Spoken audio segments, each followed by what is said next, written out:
ශාක ලෝකයේ ඇති භයානක පැලැටියක් පිළිබඳවයි අද අපි ඔබට කියන්නේ.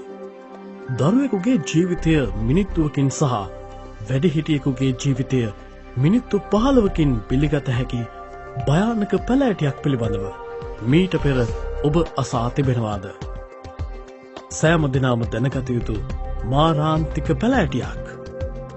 ශාක ලෝකය කියන්නේ අසිරිමත් දේවල් වලින් වගේම භයානක දේවල් වලිනුත් පිරුණු තැනක්. අපි හුඟ දෙනෙක් කැමති අපේ ගෙවත්ත කොළ පැහැති පැලෑටි වලින් හැඩ කරගන්න. Tamanගේ ගෙවත්ත වැසි වනාන්තරයක් වගේ දකින්න හුඟක් අය කැමතියි. ඔබ මේ කතාවට අවධානයෙන් සවන් දිය යුත්තේ ඒ නිසයි. පැලෑටියක පුංචි කොළ කෑල්ලක් එයාගේ කටේ තියාගෙන ඉඳීම නිසා ශරීරය ඉදිමි හුස්ම ගන්නට අපහසු වූ නිසා මගේ පුතා මිය ගියා. මේ පැලෑටිය බොහෝ ගෙවතුවල වගේම කාර්යාලවලත් දකින්නට ලැබෙනවා. මේ මාරාන්තික විෂ සහිත භයානක ශාකයට පුළුවන් කුඩා දරුවෙකුගේ ජීවිතය විනාඩියකින් විනාශ කර දමන්න. වැඩිහිටියෙකුගේ මරණයට පත්වීමට ගතවන්නේ විනාඩි 15ක් වැනි කාලයක් පමණයි.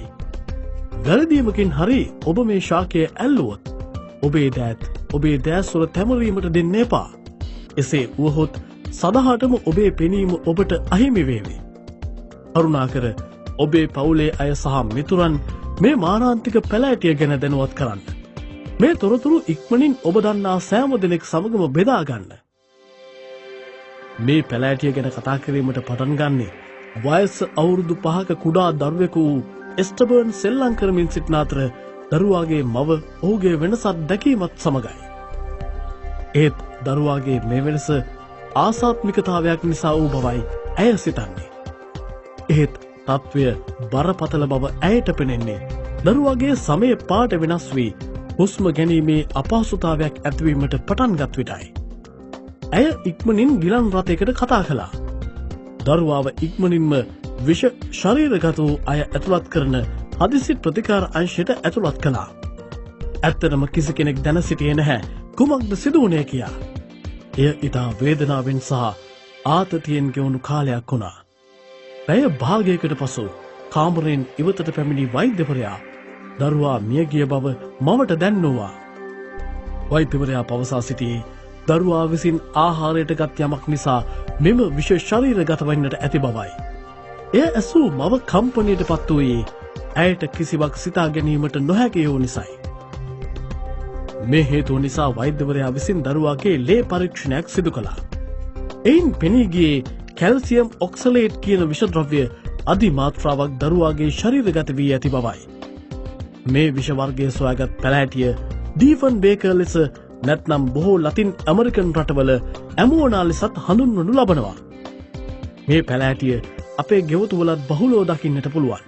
බොහෝ අය මේ පැලෑටිය නිවාස සහ කාර්යාල ඇතුළත තබා ගැනීමට හේතුව වන්නේ හිරු එළිය නොමැතිව වුවත් හොඳින් වර්ධනය වෙන ශාකයක් නිසයි.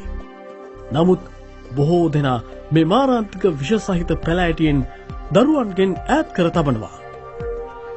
2006 වසරේ ලබාගත් වාර්තාවලට අනුව මෙම විෂ වර්ගයෙන් නිසා අනතුරේ වැටුණු පිරිස ඇමරිකාවේ පමණක් ගණනින් 64250ක් වෙනවා. එයිනුත් 75%ක්ම වයස අවුරුදු 5ට අඩු දරුවන්. වැරදීමකින් හෝ ඩීෆන් බේකර් පැලෑටියේ විශේෂ ශරීරගත වූ කෙනෙකු අනුගමනය කළ යුතු උපදෙස් මාලාවක් ඇමරිකාවේ ඖෂධ පිළිබඳ ජාතික පුස්තකාලය විසින් නිර්දේශ කර තිබෙනවා. තෙත ශීත රෙදි කැබැල්ලකින් මුව හොඳින් පිරිසිදු කරගන්න. දෑස්වල තැවරුණු හොත් හොඳින් සෝදා ගන්න. ඒ වගේම හොඳින් කිරි වර්ග පානය කරන්න. හැකි ඉක්මනින් ප්‍රතිකාර සඳහා යොමුවන්න. අමතක කරන්නට එපා. මෙය මරණය කැඳවිය හැකි භයානක පැලෑටියක්. හැකි තරම් මේ වැදගත් ලිපිය ඔබේ මිතුරන් අතරේ ෂෙයා කරන්න. ඔවුන්ව මේ පිළිබඳව දැනුවත් කරන්න.